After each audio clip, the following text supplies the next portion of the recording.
One of the intelligence failures, and I must say our failures, was that we did not take Sadat all that seriously. I had two conversations, secret conversations with his national security advisor, one in France and one in the United States, in order to see whether we could get a peace process started. And we had intended to start one after the Israeli elections, which was scheduled for the end of October of that year. But Sadat, who had succeeded Nasser in 1970, had been threatening things for years. And in fact, when his security advisor met me the first time, he made a presentation at the end of which he said, if we succeed, the president will invite you to Cairo. And I wrote a little note to one of my associates sitting next to me, and I said, would it be impolite to ask him what the second prize is? So this was the political background. When I became Secretary of State, which was at the end of September, 2 weeks before the war started, I found out that the State Department had an intelligence research unit, which I had not been aware of. So I came in on the first Sunday that I was Secretary of State to read some of their reports. And I found that they were reporting that there was a concentration of Syrian divisions on the Golan Heights and of Egyptian divisions along the Suez Canal. And so I asked them what it meant. I asked the CIA what it meant. I asked the Israeli intelligence how they interpreted it. They all interpreted it as bluff and maneuvers that would not amount to anything. So I asked them to make a report every other day, every 2 days, to see. And every 2 days they reported the same thing. These divisions are still there. They're not doing anything particular. And so I went off to the UN. And this is why there's so much on the telephone, because I had to handle the first part of the crisis from New York. And right through, then on Thursday, I mean, I'm talking now about intelligence failures. On Thursday, the war started on a Saturday, Yom Kippur. On Thursday, we got a report that the Soviet dependents in Syria and Egypt were leaving the country. And we asked the intelligence people what that was due to. It said, well, there must be one of these quarrels between Arabs and Soviets. Nobody asked the question, who could be quarreling with the Arabs, with Syria and Egypt simultaneously, that would evoke this. Synchronized anger. So when that phone call came in at 6:15 in the morning, the first thing that Cisco, who brought me, he was the Assistant Secretary of State for Near Eastern Affairs, Undersecretary for Political Affairs, when he came in, he said, if you get on this right away, were his first words to me, if you get on this right away, you'll get it under control. Well, by that time it was way out of control. The Egyptians were getting ready to go across the canal. The Israelis sent us a message saying, assure the Egyptians that we have no intention of attacking. So if they're attacking because they're afraid of us, there is no need. And the first, so I asked the emergency group in Washington, that was called Washington Special Action Group, to meet to assess that situation. And their assessment was that probably Israel was starting this, because the mindset was that this could not, that the Arabs were not in any position to start a war. So we spent, it can be traced in the book, the first 3 or 4 hours of the war analyzing who had started it. And the conversation with Abba Eban, where I say the Egyptians are telling us, I was talking to the Egyptian foreign minister and to the Soviets, and I said, the Egyptians are telling us you attacked in the Gulf with a naval operation, and I said, this is not your normal way of procedure, and he said, oh, no, but I don't know what's going on. So it wasn't until it started at 6, I would say it wasn't until about 11 that it was clear who had started it and the magnitude. And it took 2 more days before we and the Israelis realized that the Arab armies had actually scored a substantial success. Let me ask you. Convinced that it was a tragedy that the war had started,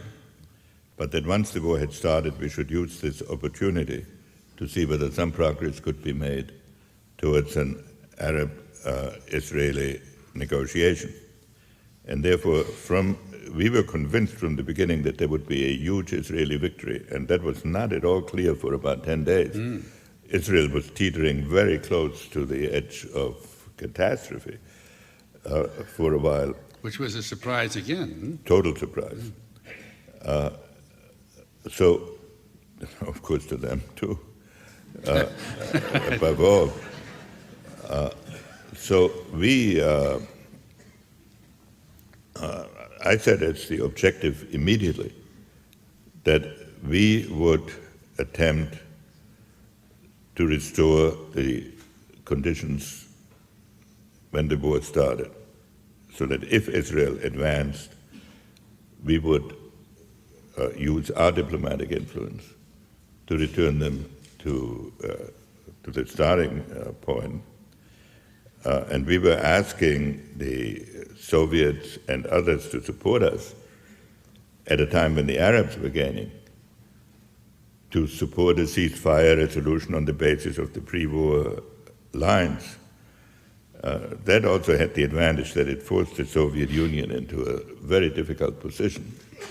They probably agreed with my analysis that Israel would win, but if they took our proposal and supported it, they would be telling their Arab allies that they had to give up territory that these allies considered their own, and which was not contested as being their own. And I had some painful conversations with the Egyptian foreign minister. Said, how can you ask us to go back? But at any rate, this was a position that we had at the beginning, to which we could then return when the tide had turned, and that put us in the position where all the parties had to deal with us, and where our basic theme was, to the Arab side, you can make war with Soviet arms, but you have to make peace with American diplomacy. And this turned into a situation where we gradually then pushed the Soviet Union influence out of the Middle East, but it was. I think the Soviet the history was that the Soviets had at one point put 20,000 of their military personnel into the Suez area, and that the whole air defense of Egypt SAM missiles there was a belt of SA-3 missiles, SA-2 and SA-3 missiles along the Suez Canal. And one reason why the Israelis suffered such heavy casualties was that their air force could not really operate along the Suez Canal because of the effectiveness of the Soviet established missile defense. Then Sadat kicked the Soviet military personnel out in the summer of '72.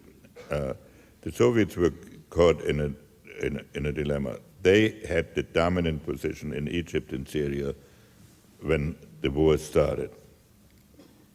But they also were very eager to maintain good relations with us.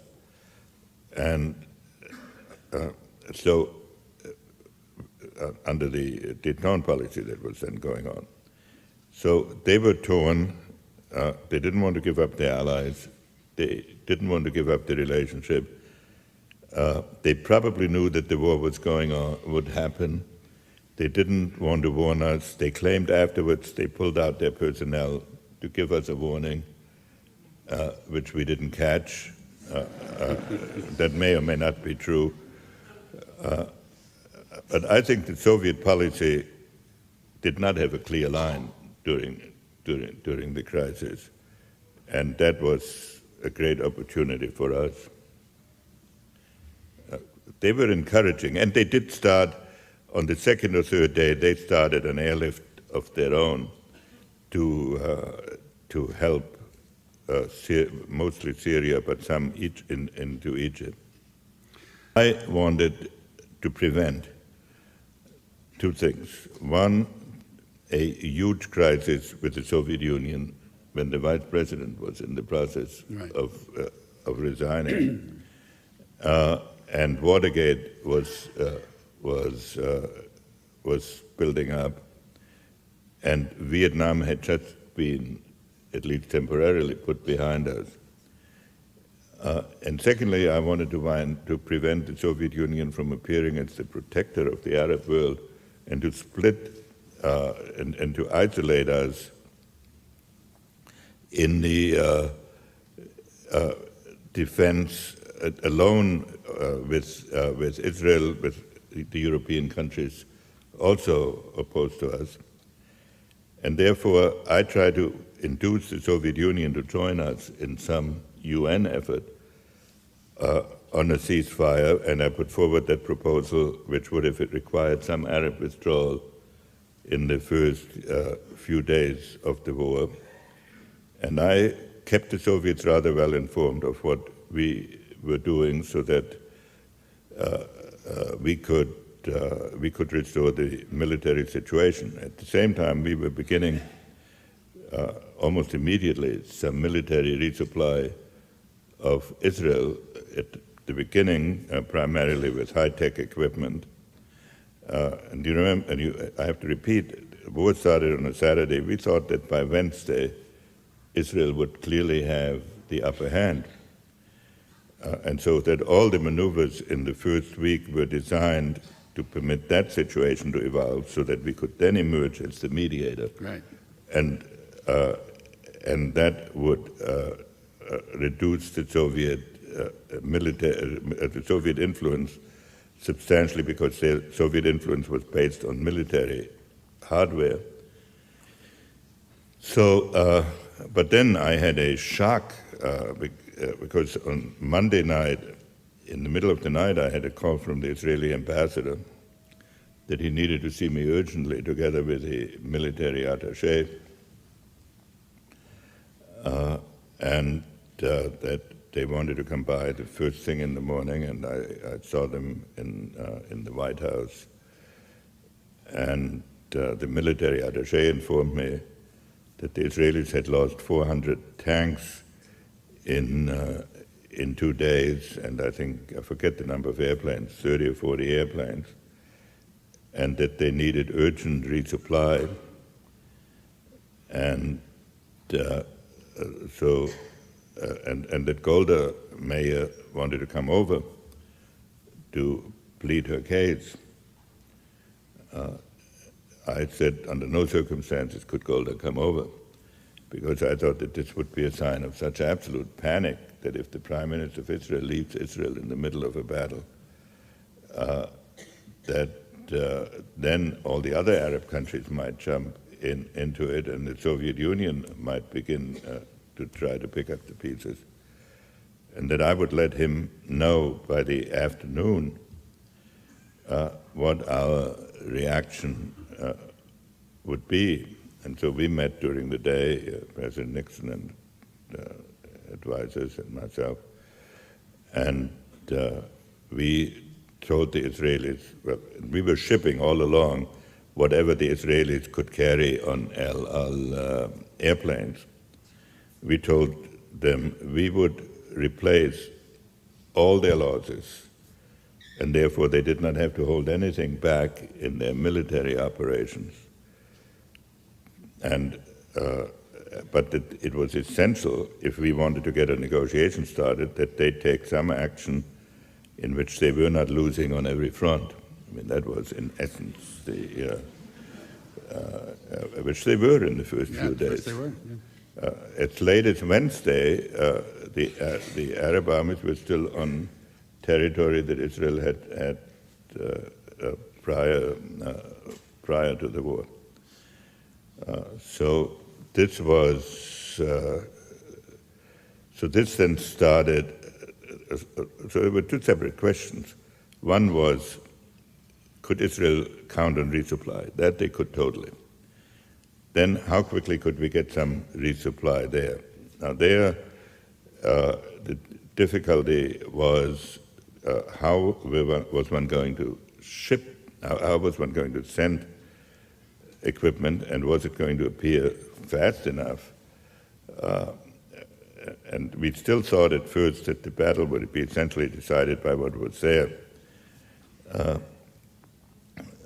So an attempt was made to charter airplanes and to use American government guarantees to charter airplanes and to fly equipment to Israel. And it would be too boring to go through all the details why that was not possible. The airlines did not want to charter planes. They did not want to lose business in the Arab world. It was difficult to get insurance. Then it turned out that it was difficult to get landing rights in the Azores. So about 36 hours were lost in getting the non-El Al air support, except we started flying planes. The airplanes we began to ship immediately because they could be flown there by refueling directly. Then on Friday night, it became clear that the Israeli offensive had been stalled, and that we had I have to back up for a minute. On the day after we had made this promise to the Israelis on resupply, the Soviets caught on to what was going on, and they were beginning to urge a ceasefire in place, which was the way each war had ended. And we stalled them for 3 days until hoping the military situation would be restored. But we finally said we'll trigger that diplomacy on Saturday. By Friday night, we decided that the best way that we couldn't wait anymore for charters, and we started an American, really military airlift into Israel, which is a highly unusual thing to fly an American military airlift into a combat zone. You're also worried about how moderate Arab regimes might react, Absolutely. and you were looking for a provocation from the Soviets to allow you to go forward? Well, you read the book very carefully. We were worried all along because Europe was in a panic about a possible oil cutoff. We also wanted, all along, our strategy in the Middle East had been based in part on Israel and in part on the moderate Arab countries. And we did not want the radicals to run wild as a result of an American airlift. So we maneuvered in some part on the ceasefire negotiations in such a way that it looked as if the Soviets had failed to deliver. And then, and it may not be all this attractive, our airlift was already going and had already been flying for 15 hours, but it took a while to get to Israel. So by the time we told the Soviets that we were doing an airlift, as a result of their transgressions, the fact was we had already started it. The fact was, whatever the formal diplomacy was, if we could not get a negotiated outcome then, one had to wait until there was a clear-cut military decision. And so then the second week was spent on waiting that clear-cut military decision to emerge. The Egyptians made a military mistake of moving 2 of their armored divisions outside the protection of their missile defense. So they lost in one day 300 tanks of their own to the Israeli Air Force. And then the battle turned entirely, and the Israelis... not always with the help of Golda Meir. No, there were 2 aspects to this. The first was the Israelis scored a big victory by going across the canal and in effect tearing up that missile defense shield. Then an urgent ceasefire was made. I was in Moscow. I flew from Moscow to Tel Aviv to symbolize our continued interest in Israel and to work out the exact hour of the ceasefire. And unbelievable as it may be, here's Cairo and Jerusalem, 500 miles apart. It took us an hour or so to figure out the time difference because there was no. So anyway, this was done, and when it was done, I left. And on the way back, while I was in the air, the Israelis jumped off again and trapped the Egyptian Third Army, which had not been trapped before. And so I arrived back in Washington thinking we had a ceasefire, and the Egyptian Third Army had been trapped. Now, we had maneuvered against the Soviet Union, but we did not want to inflict a total humiliation of going to Moscow, going to Tel Aviv, making it look as if America colluded in this maneuver. And I did not think it was either in the interest of Israel to have to destroy the Third Army, which could fairly easily be reconstituted with Soviet military help, and overthrow Sadat. By that time, I had developed a respect for Sadat because during the war, which I should have mentioned earlier, during the war, from the first day of the war on, he and I exchanged messages. And even while we were resupplying Israel, I would send him messages saying, now remember, you will need us when this war is over, and please conduct whatever you're doing in such a way as to make it possible for an American peace offensive or peace process to start. And he never unleashed the mob against us the way NASA had in '67.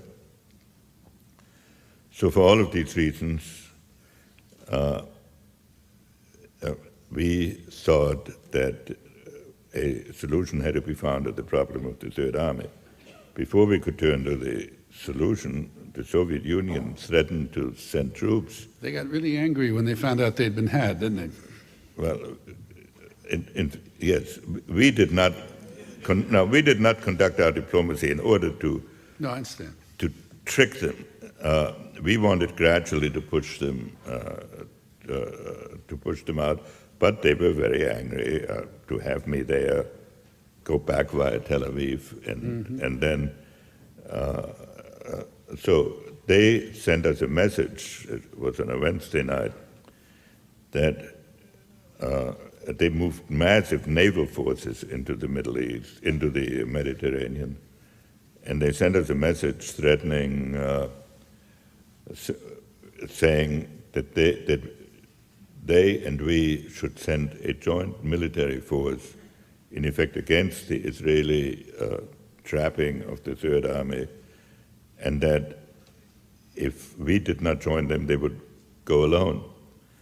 And they had stood down 10 of their 12 airborne divisions, which is a sign of mobilization. And so we did not respond to this message until we had put our military forces into a state of sufficient alert to be noticed by Soviet intelligence, and then we replied. And then the Soviets pulled back and said it was enough if we each sent 50 observers. And we cut that down to 20 before it was over. But then this was Thursday. So Friday, what I urged the Israelis to do was to permit a convoy of food, water, and medicine to go to the Third Army, but otherwise keep the positions as they were, keep the Third Army trapped, but not starve them to death. And this the Israelis, by one means or another, managed to avoid doing. And so comes Friday, we get a message from the Russians that a hotline message was coming. And that usually means it gets there within 5 minutes. That's why it's called the hotline. And in fact, it turned out that we didn't get one for 4 hours, so we thought, here we're building into another crisis. And so we decided that we could not have a nuclear crisis every 48 hours on an issue which needed to be resolved in everybody's interest in the way we had proposed. So we sent a message to the Israelis saying, we sent a message to the Egyptians urging direct talks between Israel and Egypt, which had never happened before. And we sent a message to the Israelis that if by 8 o'clock the next morning they had not let that convoy through, we would have to vote against them in the UN. There were groups in our government who wanted to resupply the Third Army with American airplanes, which I opposed. Well, I can assure you, we got a message from Golda Meir, which was not exactly friendly in response to this. And while these exchanges were going on, the Egyptians accepted our proposal to have direct negotiations with Israel. And that started another minor crisis, because there was, well, shall we say kindly, a misunderstanding as to exactly where they were going to meet. And that was finally solved. And so after the smoke cleared, the convoy went to the Third Army. There were the first direct talks between Egypt and Israel, and out of this 3 agreements emerged, culminating in the peace agreement. Golda could be a pretty colorful character. What was it she said to you about we're only a tiny little nation? Well, you know, here we had run an airlift, which is not the usual thing. We'd run an airlift, we'd resupplied them, we'd gone on nuclear alert. So we had certainly shown our support. And she said, well, we're just a little country. And if you want to tell her, if you and the Russians want to agree among each other about our fate, when all we asked her to do was to send one convoy with food and water through lines that would continue to be controlled. But on the other hand, I adored Golda.